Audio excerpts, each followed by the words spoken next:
Boa noite a todos. É um prazer estar aqui de novo, depois de até de em outubro eu estive aqui com vocês, né, para falarmos sobre o tema da evangelização.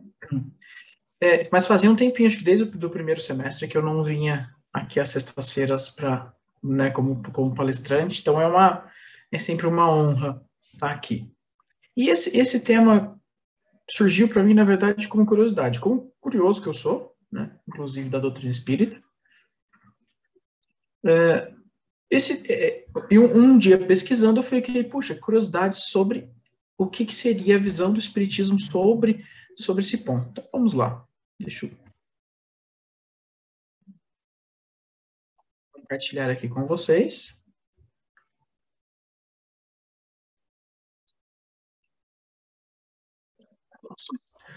Nosso símbolo do Caritas aqui. Então, hoje, o que eu escolhi para falarmos seria sobre os seres elementais. Se o Espiritismo tem alguma visão sobre isso, falou alguma vez sobre isso, não falou, o que falou. Então, vamos ver o que eu encontrei nessa compilação de dados aqui que eu busquei para trazer para vocês. Embora a gente não chegamos a alguma conclusão, podemos não chegar a uma conclusão, eu trouxe elementos para que a gente pudesse debater e pudesse, numa pesquisa científica de catalogação de dados. Seriam, né, esses seres elementais? Na verdade, seriam seres, vamos dizer assim, e espíritos ou encarnados, qualquer tipo de ser, na verdade, dentro aí de um aspecto mitológico ligado aos elementos terra, fogo, água e ar. Dentro da mitologia, inclusive, de anos, séculos já, há vários elementos, há várias figuras que são trazidas como se fossem espíritos ligados a estes elementos, que pudessem manipular esses elementos, que pudessem ter o poder de controlar esses tipos de elementos. Os mitos, eles são super interessantes, é um objeto de estudo meu, os mitos, seja por uma questão de encará-los como uma ficção fantástica, assim, digamos, né, uma literatura fictícia e fantástica, ou como um elemento de explicação para algo que, naquele momento, não teria uma explicação. Mas ele é interessante para retratar a sociedade daquele momento. E eu trago aqui vários exemplos de mitos que nos trazem aqui. Então, nós temos os gnomos. Deixa eu mudar um pouco na frente. Então, o gnomo, por exemplo, foi escrito pela primeira vez pelo esse alquimista Paracelso, no século XVI. O nome vem do latim medieval e já em 1583, ou seja, no século XVI, a palavra gnome entrou para o dicionário francês e lá permaneceu.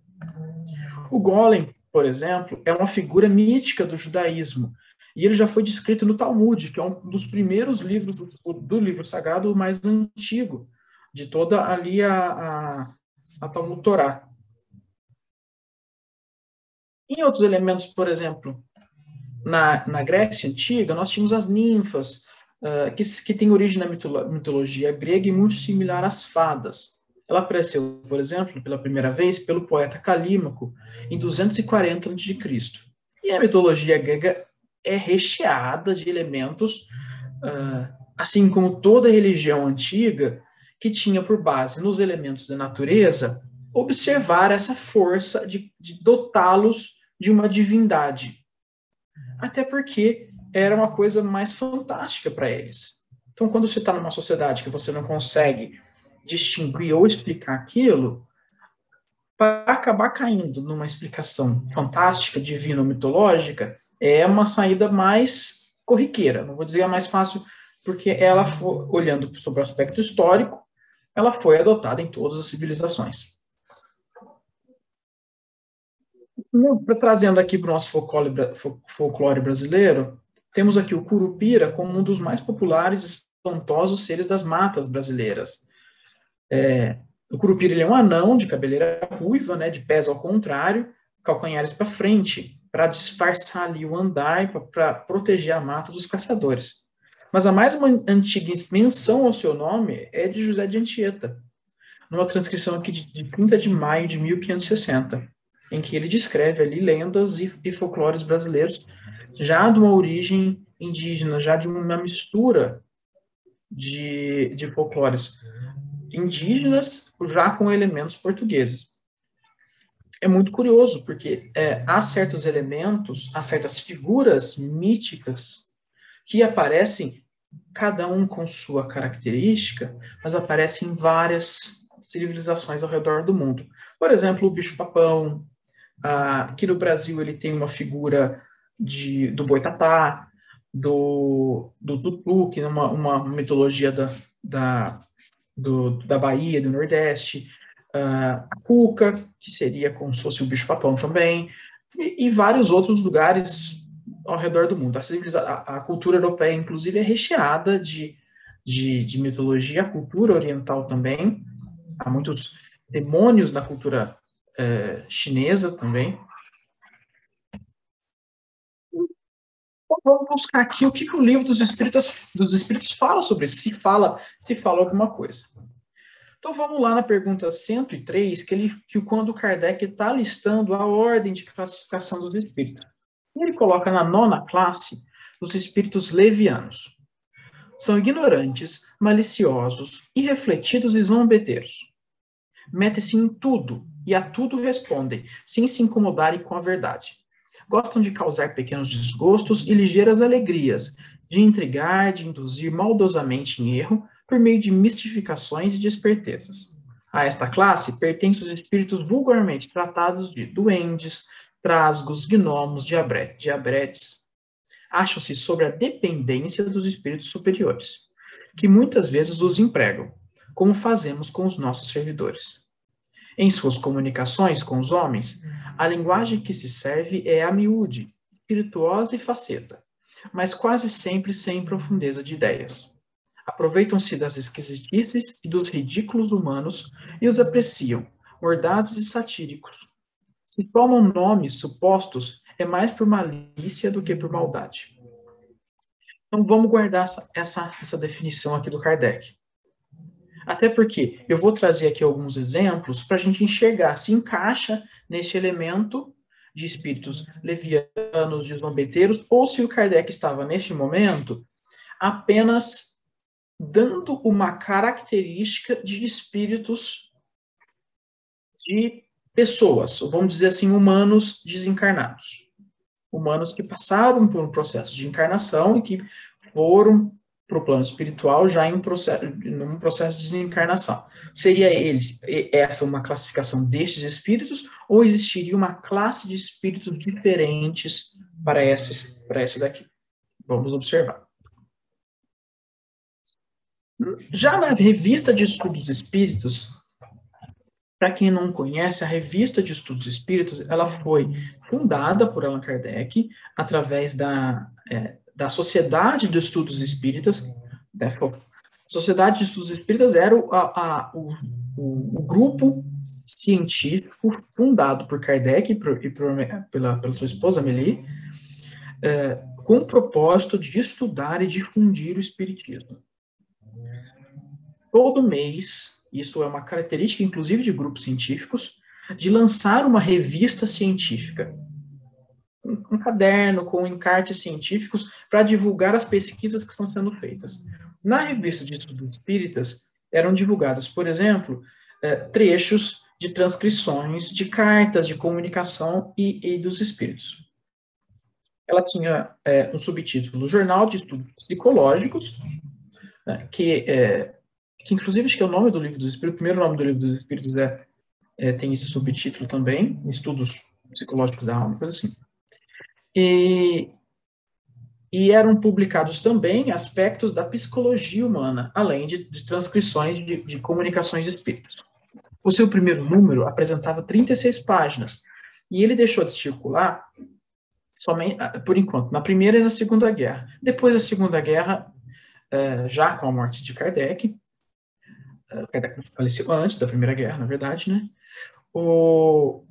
A circulação teve um período que ela continuou circulando. Depois houve a Congregação Espírita, o Congresso Espírita Internacional, que acabou adquirindo os direitos da Revista Espírita, e aí eu não consegui checar, na verdade não encontrei essa informação, se ela continua sendo publicada até hoje. Há muitos elementos do Kardec que foram trazidos para o Brasil, inclusive por ser o maior país espírita do mundo. E nessa revista, nós vamos encontrar uma passagem muito interessante sobre esse tema. Ela foi ditada, ela foi psicografada no dia 23 de dezembro de 1859, pela médium senhora de Bois, e que se intitula O Gênio das Flores. E ele diz assim: sou Etânia, um dos espíritos que presidem a formação das flores, a diversidade dos seus perfumes. Sou eu, ou melhor, somos nós, porquanto somos milhares de espíritos, que ornamos os campos, os jardins, e damos ao horticultor o gosto pelas flores. Não poderíamos ensinar-lhe a mutilação que por vezes protagoniza, mas lhe ensinamos a variar seus perfumes, a embelezar as suas formas já tão graciosas. Entretanto, é principalmente para as flores desabrochadas naturalmente que se volta toda a nossa atenção. A elas prodigalizamos mais cuidados ainda, são as nossas preferidas. Como tudo quanto só tem maior necessidade de auxílio, eis porque dela cuidamos melhor. Também somos encarregados de espalhar os perfumes. Somos nós que levamos ao exilado uma lembrança de seu país, fazendo entrar em sua prisão o perfume das flores que ornavam o jardim paterno. Àquele que ama, e ama realmente, levamos o perfume das flores ofertadas pela sua noiva. Ao que chora, uma lembrança dos que foram, fazendo desabrochar em seus túmulos as rosas e violetas que lembram suas virtudes. Qual de vós não nos deve essas suaves emoções? Quem não estremeceu ao contato de um perfume amado?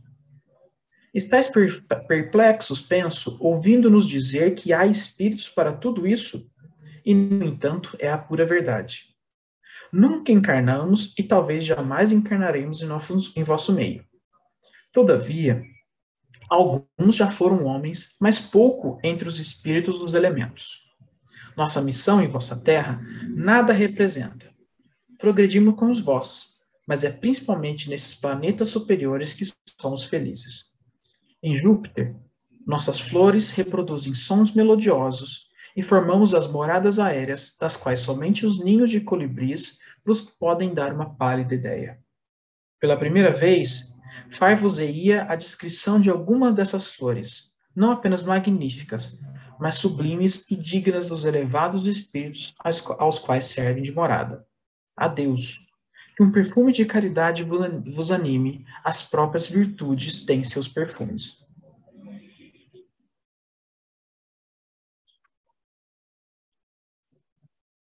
A comunicação espírita, ela precisa ser estudada, ela precisa ser olhada com um olhar crítico, e afinal é isso que o Espiritismo ensina, é a fé raciocinada, é o olhar crítico sobre tudo isso. Afinal, não é porque foi uma transcrição do Espírito que ainda com palavras belíssimas, que ela significa que é verdade. E é isso que o Kardec fez. Então, Kardec levou essas questões para um dos mentores do trabalho, que naquele momento era São Luís. São Luís, rei da França, né? São Luís, o patrono de São Luís do Maranhão também, mas o rei da França que foi canonizado e virou São Luís. Aí, já em 30 de dezembro de 1859, né, a transcrição da média de Sora Rose, São Luís. Outro dia tivemos uma comunicação espontânea de um espírito que disse presidir as flores e seus perfumes. Haverá de fato espíritos que podem considerar como gênio das flores? Isso é uma pergunta que foi direcionada para médium responder, como, né, para o espírito de São Luís responder através da médium. Essa expressão é poética e se aplica bem ao assunto, mas a bem dizer seria defeituosa. Não deveis duvidar de que o Espírito preside por toda a criação, e aqui vejam que ele fala o Espírito com letra maiúscula, por toda a criação ao trabalho que Deus lhe confia. É assim que deve ser entendida esta comunicação. Puxa, então não é ao pé da letra que aquele espírito preside, mora numa flor, reside no desabrochar de uma flor, mas há todo um caráter poético daquela comunicação belíssima, mas poética. Esse espírito, uma segunda pergunta, esse espírito se chamar Retani. Como poderia ter o nome se jamais encarnou? E a resposta de São Luís: é uma ficção.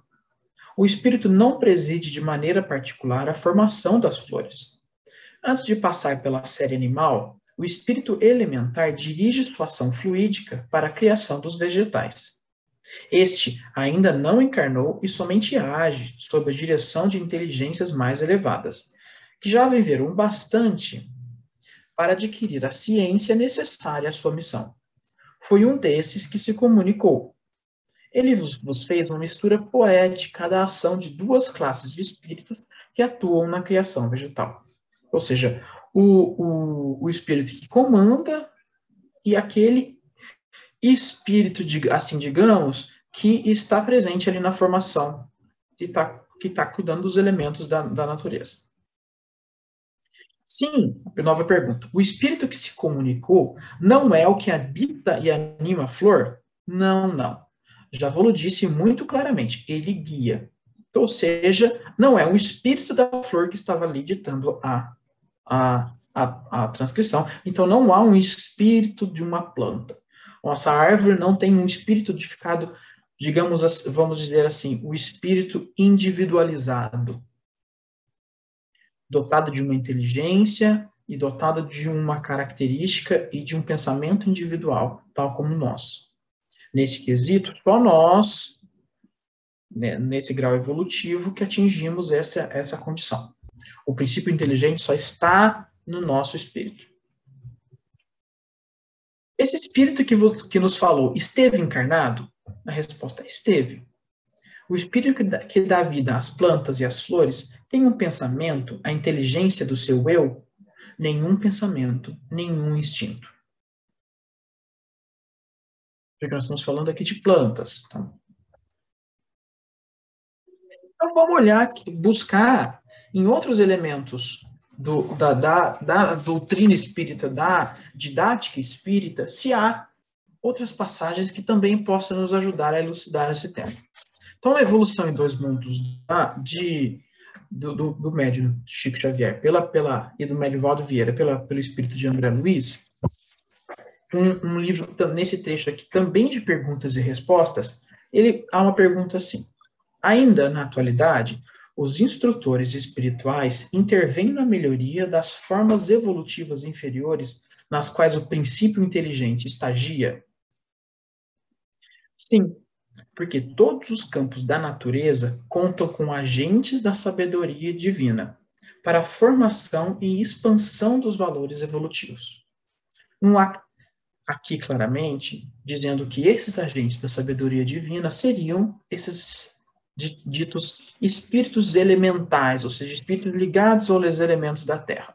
Mas há uma indicação de que há espíritos agindo, né, em nome da sabedoria divina, agindo para também em todos os níveis da criação divina, inclusive naqueles níveis em que, o que ele chama aqui, que o princípio inteligente estagia. Bem interessante.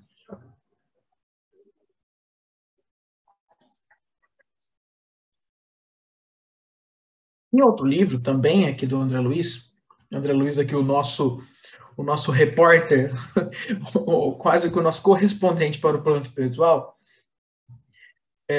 no livro Libertação, nesse trecho, ele está passando aqui por uma zona umbralina muito densa. Inclusive, o tema era tão interessante que eu acabei lendo quase metade do livro só para pesquisar aqui, que eu não parei comecei a ler e não parei porque estava ficando muito interessante.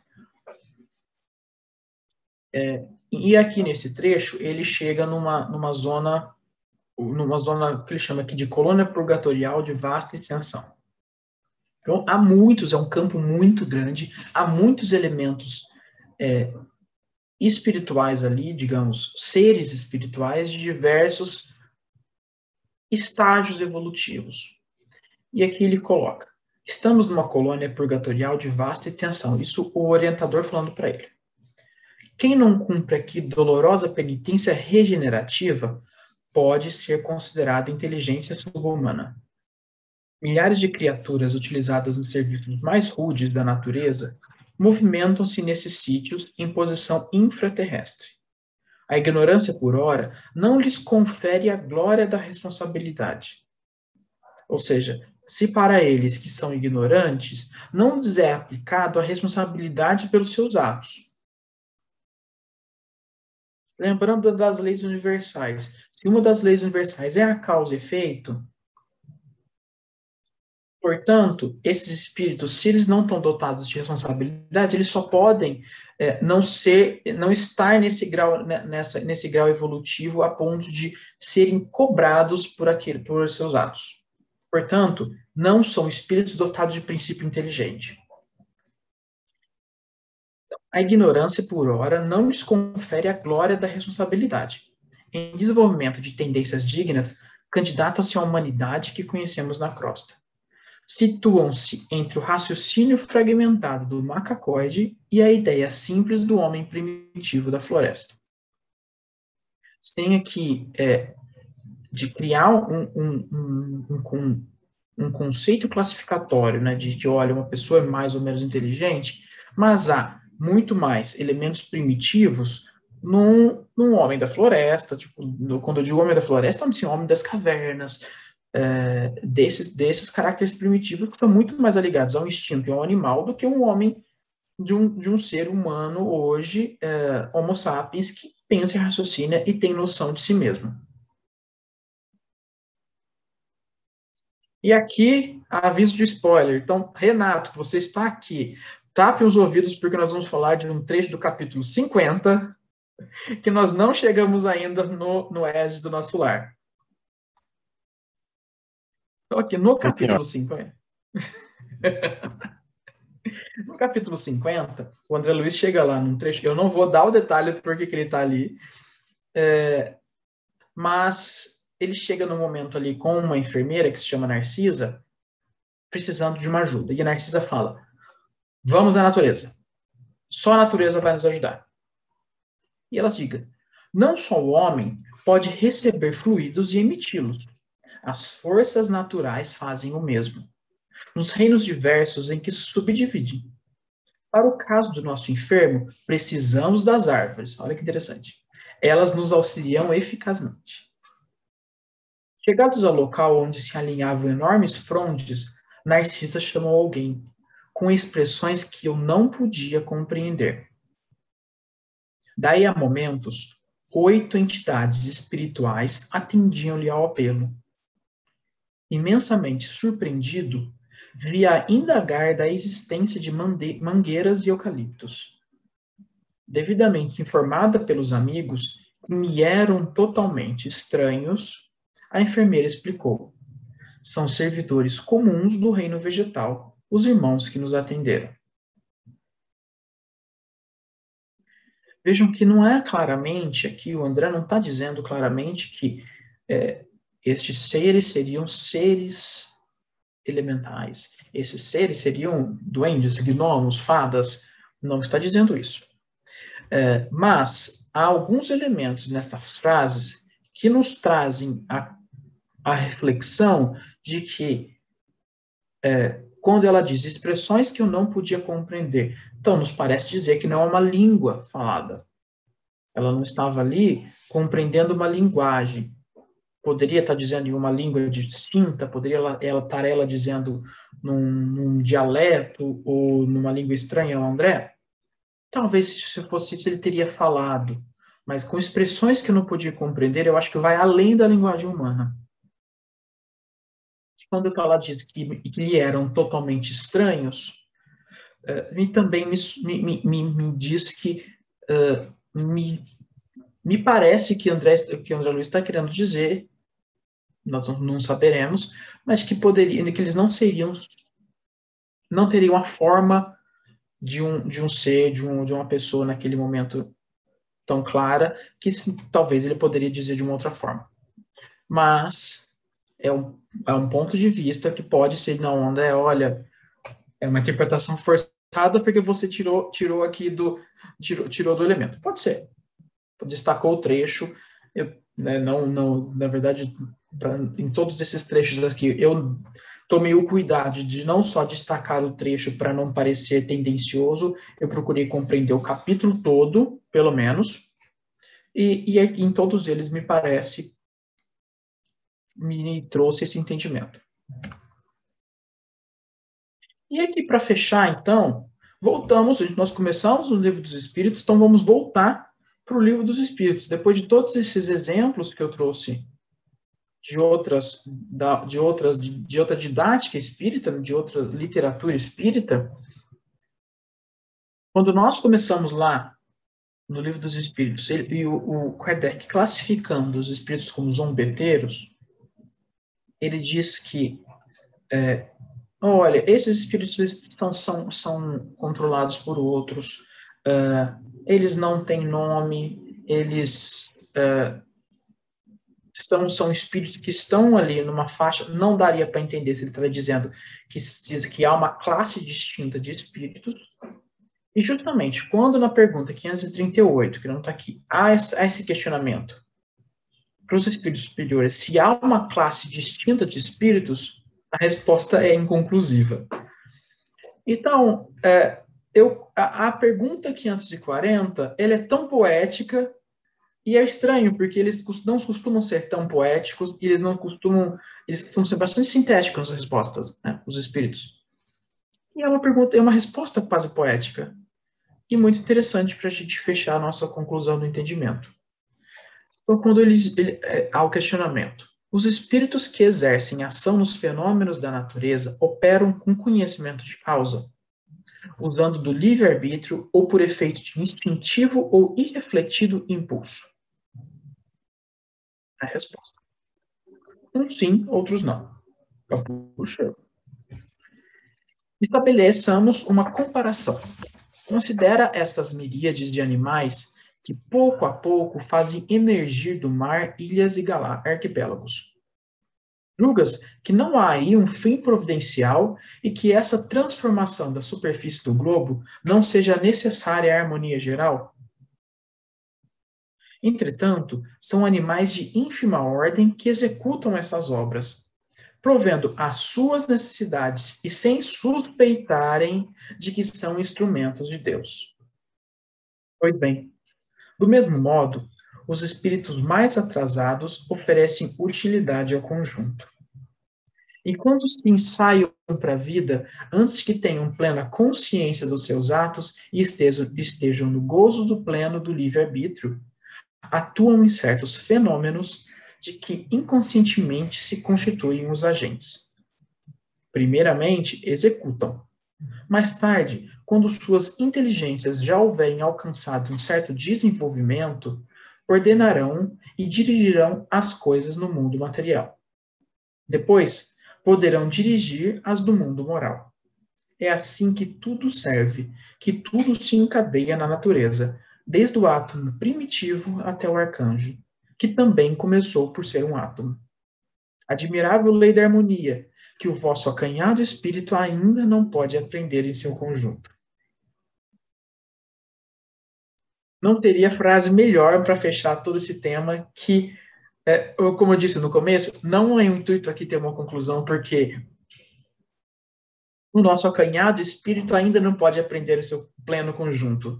Mas a beleza de ter esse tipo de explicação, de ter essa possibilidade, é fantástica aqui dentro da obra da criação divina, e a luz que o Espiritismo nos traz de esclarecer, de trazer elucidação, sem descuidar da ciência, sem descuidar do raciocínio, sem descuidar da fé raciocinada, é impressionante. Então foi um tema que eu achei muito interessante para trazer aqui para vocês e para compartilhar nessa sexta-feira. Muito obrigado.